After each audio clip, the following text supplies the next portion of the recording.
Europe 1, il est 6h41. Les températures commencent à baisser, vont commencer, mais ce n'est pas le bon jour pour attraper un rhume. Autant vous le dire, vous risquez d'avoir du mal à trouver un médecin aujourd'hui. Les médecins libéraux ont lancé un appel à la grève à partir de ce vendredi 13 octobre. Vous en parlez ce matin sur Europe 1, Alexandre Lemaire, avec le docteur Jérôme Marty, médecin généraliste, président de l'Union française pour une médecine libre. Bonjour Jérôme Marty. Bonjour. Votre syndicat fait partie de l'intersyndicale des médecins libéraux qui appelle à la grève pour cette journée, au moins en tout cas. Vous promettez un vendredi noir pour la médecine de ville. Pour quelle raison ? D'abord, vous savez, c'est pas dans notre ADN de faire grève. C'est pas dans l'ADN des médecins que de cesser le soin. Il faut que la situation soit grave pour que nous le fassions. Il faut que la situation soit grave pour que le mouvement soit unitaire. Ça s'est jamais vu, c'est historique. Des plus jeunes, des externes, des internes, jusqu'aux médecins seniors, tous les syndicats, les associations, enfin tout le monde appelle à cet arrêt d'activité parce que nous ne pouvons plus cautionner la casse de la médecine telle que peuvent la vivre tous les Français sur tout le territoire. C'est-à-dire que chaque Français aujourd'hui a des difficultés pour trouver un médecin, des difficultés pour avoir un rendez-vous avec un spécialiste, un rendez-vous d'imagerie, etc. J'en passe des meilleurs. Et donc, on ne peut plus continuer comme ça. Il faut investir dans la médecine libérale. Le gouvernement ne le fait pas. On a alerté depuis des mois et des mois. Personne ne nous écoute. Cette grève, elle est annoncée depuis le mois de juin. On en arrive à cette extrémité-là. On le regrette, mais on est obligé de le faire. L'une de vos principales revendications, docteur Jérôme Marty, la revalorisation du tarif de la consultation de base, qui est aujourd'hui à 25 €. Oui, la revalorisation pour nous permettre de faire une médecine de qualité. Aujourd'hui, on ne peut même pas salarier une secrétaire. On est obligé de travailler 55-60 heures par semaine pour faire face à la demande de soins. Et cette médecine-là se fait dans de mauvaises conditions, avec une mauvaise qualité. On est devenu quelque part maltraitant.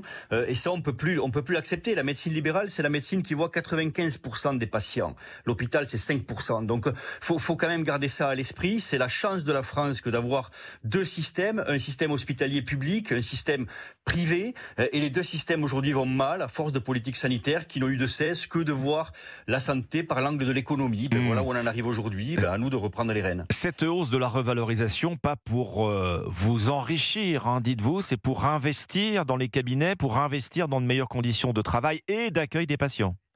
Oui, bien sûr, et c'est surtout pour que les jeunes s'installent. Vous savez qu'aujourd'hui, les jeunes mettent 10 ans à s'installer. C'est-à-dire, si vous prenez l'exemple de la médecine générale, il faut 10 ans pour former un médecin généraliste, 10 ans pour qu'il s'installe. Donc 20 ans pour que la nation en retire les fruits. Ça, c'est plus possible. Et les jeunes ne s'installent pas, non pas parce qu'ils n'ont pas d'appétence pour la médecine libérale, mais parce que les politiques l'ont rendue non attractive. Aujourd'hui, l'an dernier, on a vu 4500 médecins s'expatrier.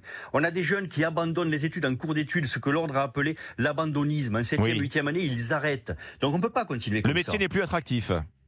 Le métier n'est plus attractif, il est devenu cassé, concassé par l'hyper-administration, par de la lourdeur, par l'état de non-soin, par l'incapacité, encore une fois, à avoir des secrétaires, des assistants, etc. Enfin, on ne peut pas pratiquer une médecine moderne, et ça, c'est pas concevable dans ce pays. Pour être très concret, vous la verriez à combien vous le verriez à combien le tarif des honoraires de base, non plus à 25 €, mais à combien?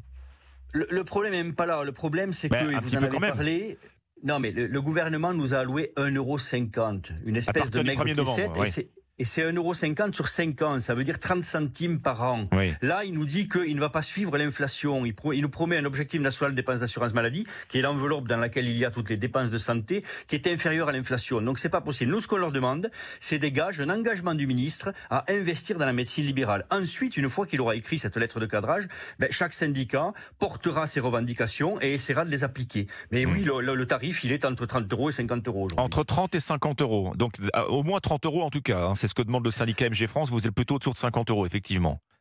Ça devra certainement aller plus loin. En tout cas, il va falloir suivre l'inflation. Il va falloir donner des gages à cette médecine pour qu'elle puisse se développer. Ce n'est pas fait aujourd'hui. Et puis, il faut casser et arrêter des lois, comme la loi Valtou, qui va être discutée là très prochainement, justement, qui nous menace directement. La loi Valtou, qui est censée améliorer l'accès aux soins par l'engagement territorial des professionnels, qui doit être examiné au Sénat à la fin du mois, docteur Jérôme Marty. Il s'agit concrètement de faire participer la médecine de ville à la permanence des soins. Ça veut dire pour vous des gardes de nuit, des gardes de week-end pour soulager en particulier l'hôpital public. Ça vous n'en voulez pas? Non, mais ça, on le fait déjà. Ça veut surtout dire pour nos confrères spécialistes qui exercent en clinique, des gardes qui doivent se tenir à l'hôpital public. C'est-à-dire que vous allez demander à un chirurgien de quitter les équipes avec qui il travaille, de quitter l'environnement avec qui il travaille, pour aller travailler dans un environnement qu'il ne connaît pas, avec des équipes qu'il ne connaît pas, etc. Tout ça ne peut pas marcher. Donc il faut maintenant arrêter, écouter les médecins, arrêter de mettre des couches et des couches administratives en plus. La politique des acronymes, c'est la loi Valtou, les CTS, les CPTS, etc. Oui. La politique des acronymes, c'est la politique des médiocres. Nous, ce que l'on veut, c'est donner des médecins aux soignants, des médecins aux patients. Ce mouvement de grève, est-ce qu'il va durer?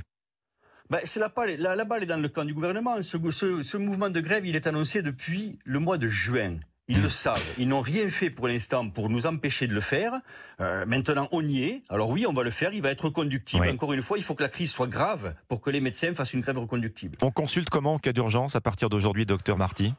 Les urgences, elles seront, vous le savez, d'abord, les ARS ont la possibilité de réquisitionner et ils le font, en particulier dans les établissements. On a des établissements aujourd'hui où 100% des médecins font grève. Donc il est évident que les ARS réquisitionnent. Donc on est une profession responsable. Les urgences seront tenues. Et ensuite, il y aura, oui, je vous dis, ces réquisitions. Mais en fait, c'est pas une fin en soi que de réquisitionner et de ne rien faire. Il faut maintenant discuter. Merci, docteur Jérôme Marty, président de l'Union française pour une médecine libre ce matin sur Europe 1. Merci à vous. Merci.